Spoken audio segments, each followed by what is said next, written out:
Hello, everyone. My name is Sergey. I'm the founder at a company called Solonica. We are building open source solutions to run databases anywhere.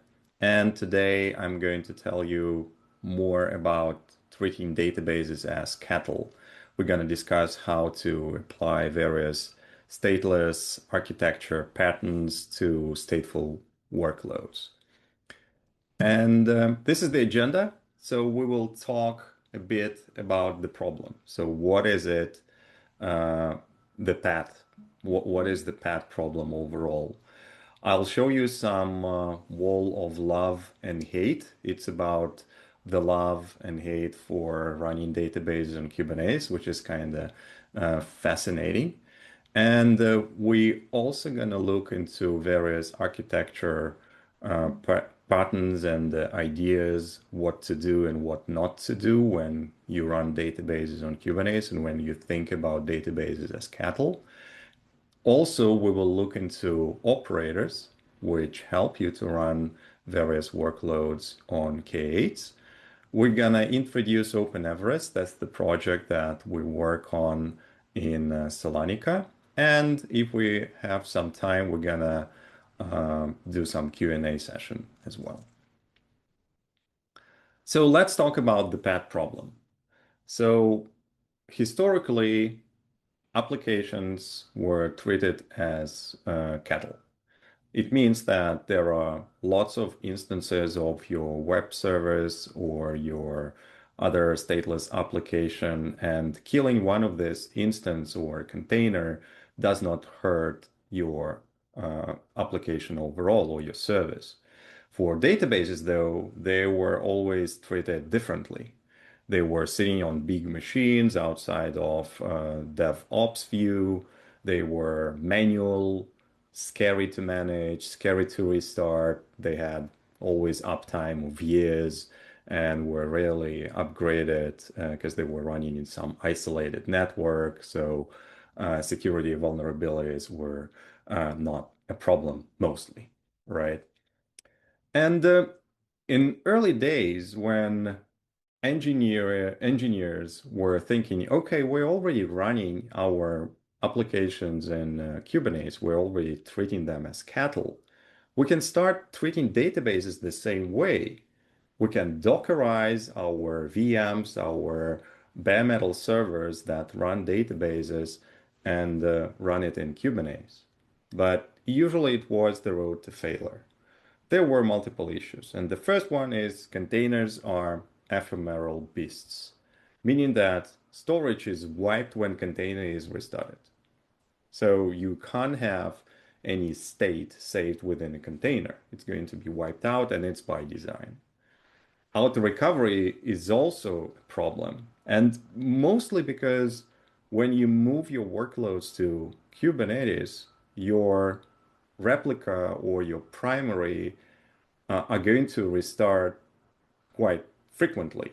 When I say frequently, it doesn't mean every day, but it doesn't mean that it's going to stay untouchable for years like it used to in VMs or bare metal servers. So in some volatile environments, of course, you can have restarts every day, but in Kubernetes, it's kind of normal that your pod is restarting once per month, for example. And it was a problem for databases back then. And another big problem of doing the lift and shift for databases is day two operations in Kubernetes for databases. Because you need to somehow figure out how to do backups. It's totally new environment. It's totally new beast. How do you do backups? How do you restore? You need to figure it out. How do you do upgrades? How do you scale? How do you do day-to-day maintenance operations in databases? All you need to figure out. And it's not only Kubernetes primitives now that you have in your environment, but you also have databases, and its logic is twisted into your world now. And this is where a lot of misconception is coming from for databases and Kubernetes. And as I promised, I will show you the wall of love and hate, because Kubernetes is not for everyone, and databases on Kubernetes is not for everyone, and there are lots of opinions. And we will start with a quite famous tweet from Kelsey Hightower, who is a well-known figure in cloud native world, where he says that Kubernetes is improving, but still it's not ready for running stateful workloads on Kubernetes. And it was a few years ago. Then Umair, I worked with Umair in Percona back in the days. And recently he posted on LinkedIn that he does not believe that Postgres should be running in Kubernetes, which was kind of surprising to me because we worked on the operator in Percona for Postgres. A lot of Reddit threads are there that are discussing databases on Kubernetes, and there are lots of interesting comments that you should not be running database on Kubernetes. And this is my favorite, that uh, Kubernetes MySQL will be a new dimension of hell. And if you do that, you need to have your own YouTube channel where I guess you record your failures and so on. And this is interesting as well. I don't know this guy, but he wrote two articles on Medium about why is it bad to run databases on Kubernetes with all the details and all the good reasoning behind it. But not everyone hates databases on Kubernetes. And surprisingly, I will start also the wall of love with a tweet from Kelsey Hightower, where a couple of years ago he admitted that, okay, now Kubernetes is ready for databases and you can run it. Of course, if you run a database on Kubernetes, do not expect it to become an alternative or an equal solution similar to Cloud SQL or RDS. It's not going to happen. But still, it's a change of an opinion because Kubernetes evolved, operators appeared, and many more things changed. Obviously, there are folks who are developing solutions for running database on Kubernetes, like Gabriel. He is one of the maintainers of Cloud Native PG, famous operator for Postgres, and he defends his position, answering Umair's post in LinkedIn. Reddit also is not behind. There are guys who are happy uh, with running databases on K8s. This one is running Percona operators, and this one was running Postgres since 2019 and planning to run MariaDB. But the truth is always somewhere in the middle, like Peter Zaitsev is putting it, that you should always run Postgres on Kubernetes and you should never run it on Kubernetes. So it's the reality, and it's kind of normal that Kubernetes is not for everyone, and database on Kubernetes is not for everyone as well. So I'm not going to convince you in this talk to run your database in case, but I will try to make sure that we discuss what are the good patterns and what are the good ideas and what are the bad ideas for data on K8s as a whole. So I call it catlification, so turning a single path into cattle. And the first step that you need to make is decouple your storage and compute. And Kubernetes already comes with all these nice primitives. For example, it has pods, which is your compute workloads. It has CPU and RAM settings. It has storage classes, persistent volumes, and persistent volume claims to make sure that you can create your storage volumes on your physical network storage. In this case, network storage is running outside of K8s. It can be, I don't know, Amazon EBS or Rook or some Ceph, whatever it is, but it runs outside of Kubernetes, but the volumes are created using Kubernetes primitives. So now with this, you have your database pod or container isolated. It has its own compute, and you have storage also isolated. So decoupling is mainly done. Now you can start treating your databases as cattle. But before we look into the further cattleification, let's talk about some anti-patterns. And one of the first things that I see a lot of engineers doing or thinking is that, okay, I can have Kubernetes to provide me with high availability. I don't need to have any database replication whatsoever. If my Kubernetes node fails, then my workloads are going to be migrated to another node, which is true in a nutshell. It's going to happen. You are not going to have an issue with that, but there are still some issues. So first one is unpredictable recovery time. You don't know how long is it going to take for your pod to migrate from one node to another, and the same goes for storage. You don't know how long it's going to take to remount the storage volume to another node. It can be 5 minutes, it can be 10 minutes, it can be 30 seconds, but it's very unpredictable because it depends on various parameters. It depends on the load, it depends on the storage provider load, and so on. There is always a data corruption risk, meaning that your transactions should be committed to the storage. And when your node goes down, it's equal to just plugging it out from a power socket, which means that your Postgres, for example, Postgres is not going to commit this transaction to a disk. Or it might think that it did commit this transaction, but in reality, it was not. So it will corrupt your data eventually. And scheduling constraints is another issue. It mostly comes from cloud providers where you can have multiple availability zones, but your storage volume is attached to a specific availability zone only, and you can't migrate it easily from one AZ to another. Another issue or anti-pattern that we see is thinking that you can use some network file system like storage, NFS. And instead of doing replication, you can have multiple pods reading and writing to the same volume. And Kubernetes actually allows it. You can have specific flag for your persistent volume, which is called read-write many. But for databases, it's not usually a good idea because it introduces a lot of issues.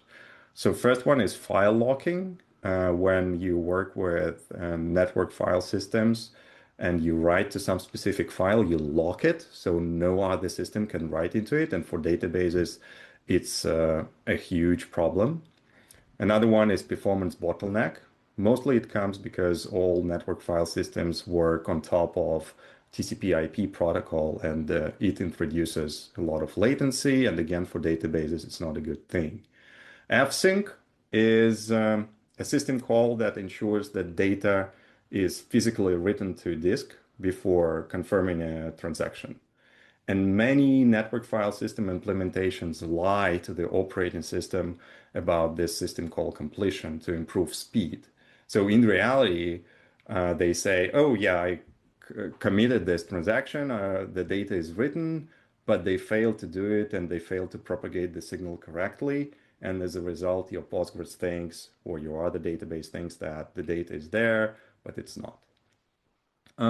There are actually good exceptions to this anti-pattern, but they are coming from database level architecture solutions, not storage cheating. Let's say it like that.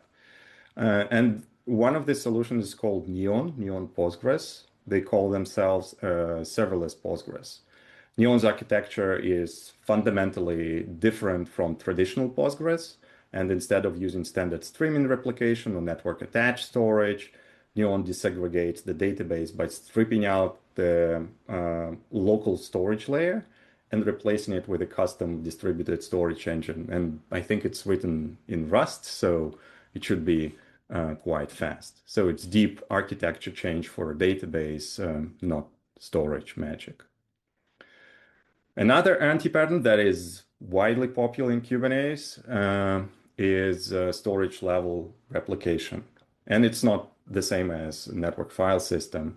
It's using some solutions like Portworx or Longhorn. And the way it works is that you do not have any database replication, but you replicate data on a storage level. And it can be done right when it's deeply integrated with your database internals. But when you just start using your database and think, okay, I'm going to replicate the storage, it's usually, again, a path to disaster. And why is it so is The first reason is out of sync replica, because at some point you will have issue with storage replication where some block of data is going to be experiencing a tiny delay before replicating another block. And the system is going to crash because your Postgres is going to think, oh, this transaction is committed, this block is committed, but in reality, it's not. Split brain problem is a usual one when both of your nodes are going to think that they're primary and start writing to the storage, and that would kill your storage replication. And corruption propagation is the usual issue. It can happen not only in this case, but in others as well. But it's when, for example, your database, MySQL, has some software bug or memory error, and it writes garbage to the disk. And this garbage is going to be replicated to all other storage nodes. Whereas if you had database replication, it's not going to happen because MySQL replication would catch that. So enough with the anti-patterns. Let's see how it's done in a proper way. So when you decouple compute and storage, you have a stateful set usually, which is a Kubernetes resource that allows you to run stateful workloads properly. Each pod has its own number. These numbers are in order, and each pod has its own PVC, persistent volume claim, and the real storage volume in the background. And you can separate your database nodes or work pods on different nodes. It depends on your resource utilization and usage patterns. But when your node, Kubernetes node fails, then your pod can migrate easily to another node, and your users are not going to even notice it because they can connect to other nodes through some load balancer and so on. That's usually it. That's the basic cattle for databases on Kubernetes. Another interesting use case, though, that I must mention is instead of using network storage, there are use cases where engineers use local SSDs, solid state drives. It gives a boost in performance and cost reduction. Cost reduction, especially if you have terabytes of data and they're sitting on some pricey Amazon EBS volumes, and they also using provisioned IOPS, which cost a lot. And instead, you can use local SSDs. Of course, local SSDs also come with its own caveats and problems. For instance, if your node goes down, it means that you lose your data on this specific SSD. And when your database replica is going to come up, it's going to come up clean and fresh, and it needs to synchronize the data to it again. It might not be a problem if you're using some small databases, or you can wait and it doesn't affect your performance. So but it's definitely a good use case to boost performance and to save some costs especially on cloud providers. Once you are done with decoupling storage and compute, you can easily scale vertically. What it means is that for your compute side, for your pods and containers, you can easily add CPU and RAM. And with the recent versions of Kubernetes, you don't even need to restart your containers when you add resources or when you scale it down.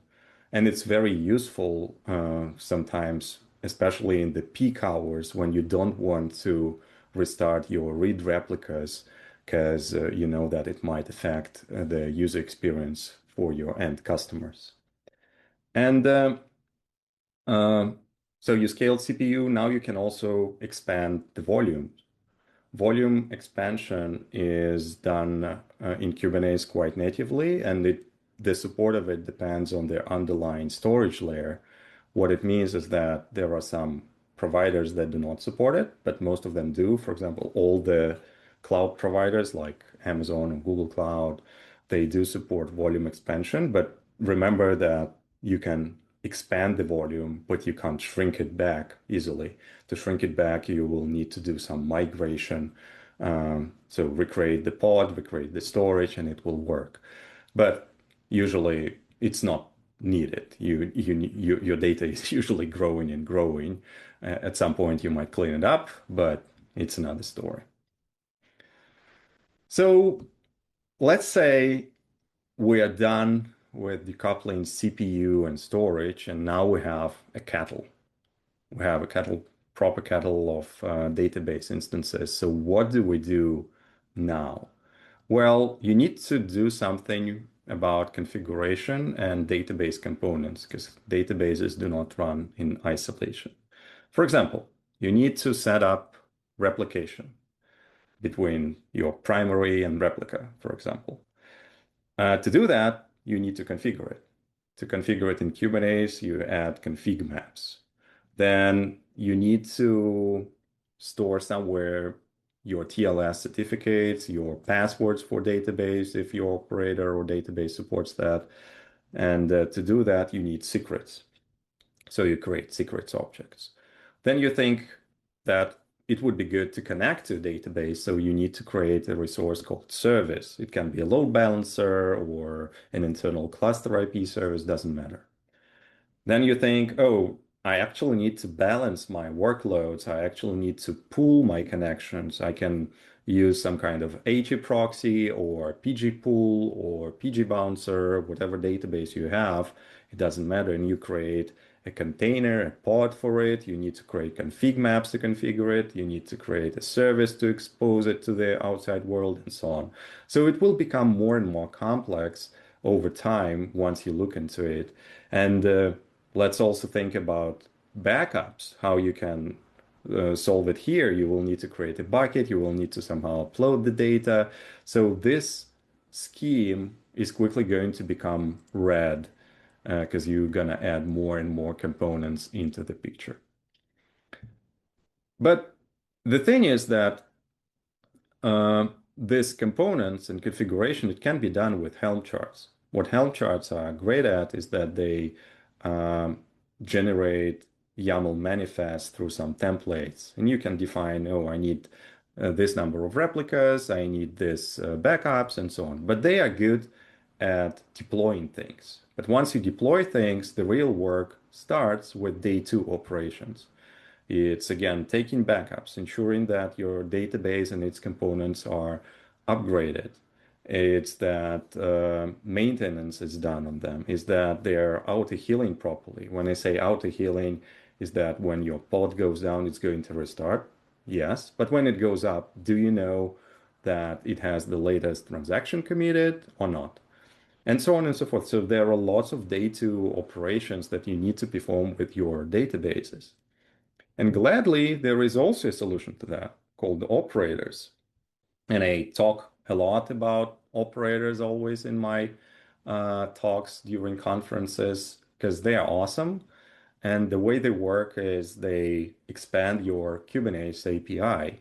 So now instead of creating pods or stateful sets or other resources, you just say to the Kubernetes API that you need a specific database cluster. In here on the screen, I have a cloud native PG example YAML manifest that provisions a database cluster with 3 replicas, with some storage configured, and you can set all these millions of parameters through operators and they will create a database for you. But not only they create the database similar to Helm charts, but they also allow you to manage these databases and other resources through operator without learning how to do it.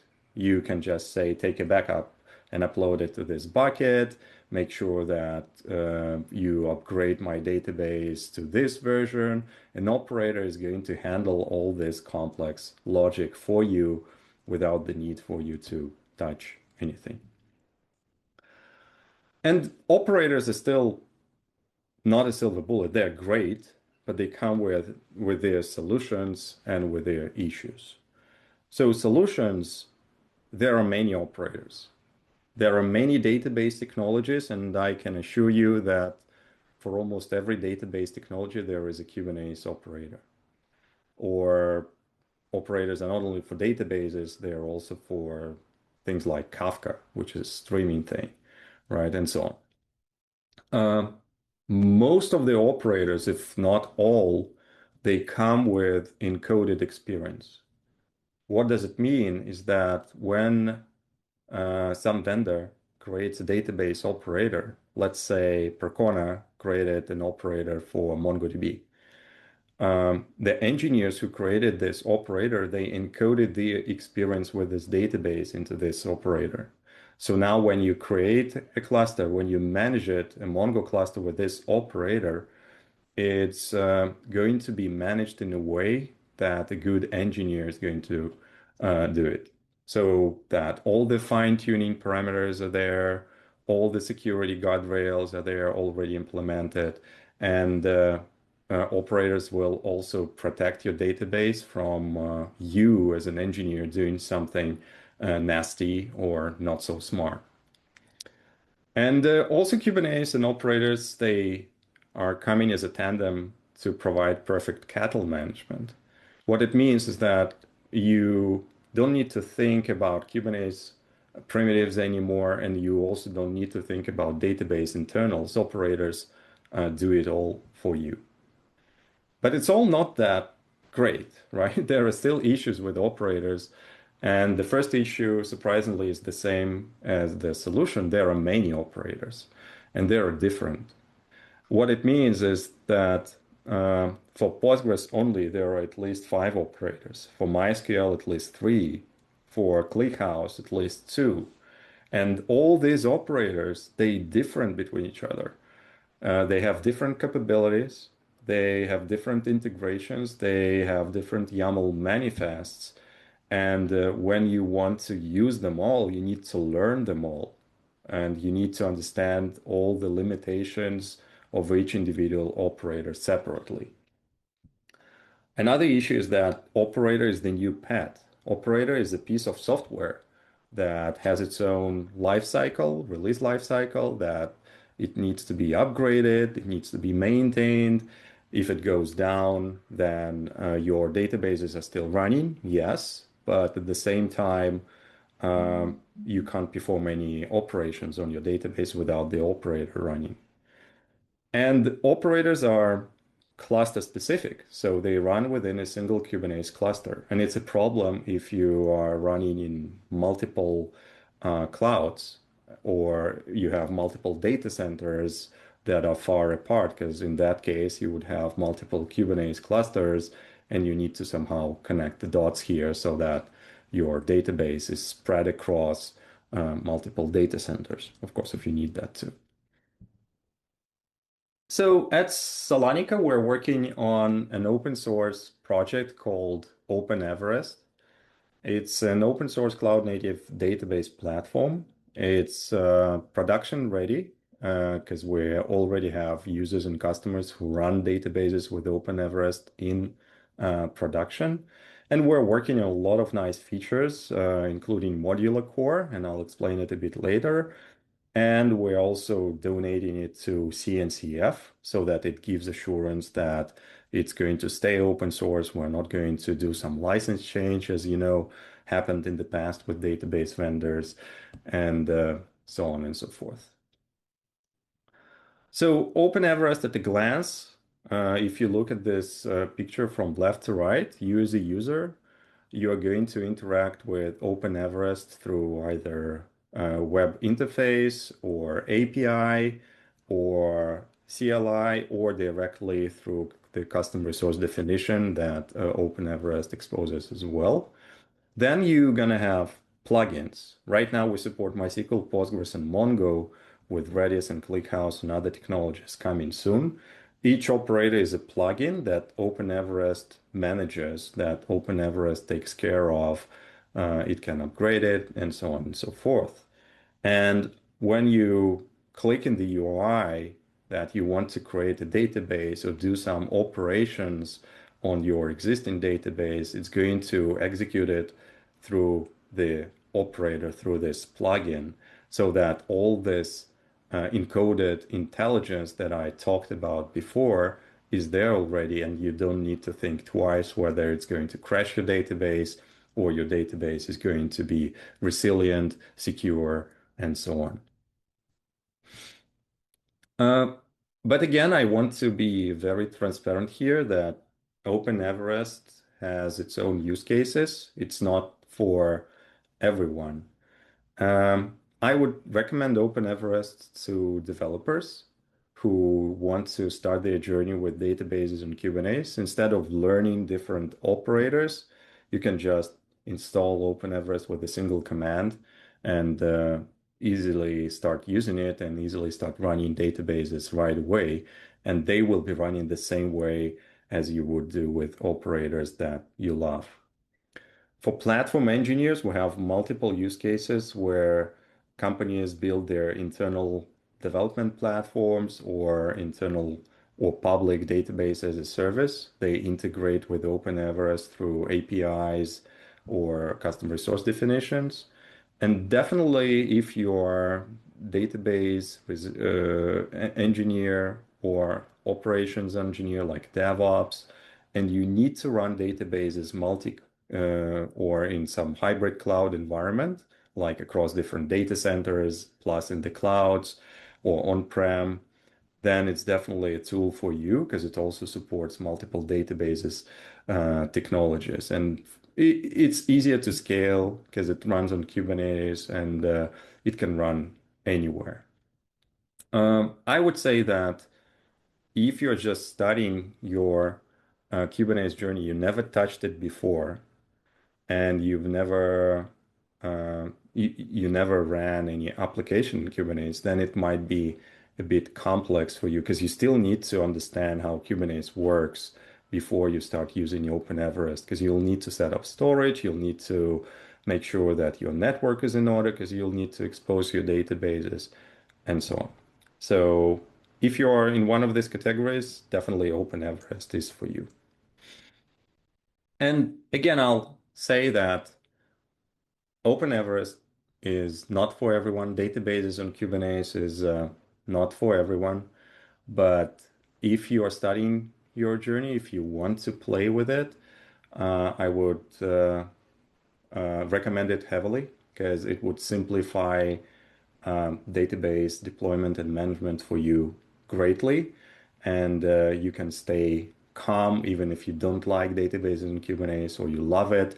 It will bring some peace into the way you work with data on K's. If you want to learn more, go to openeverest.io or our Salonica.io website where we talk more about commercial services. You can go to our GitHub in the Open Everest organization or join CNCF Slack and talk to us in Open Everest users channel. So again, run databases on Kubernetes and stay calm and smooth. Thank you.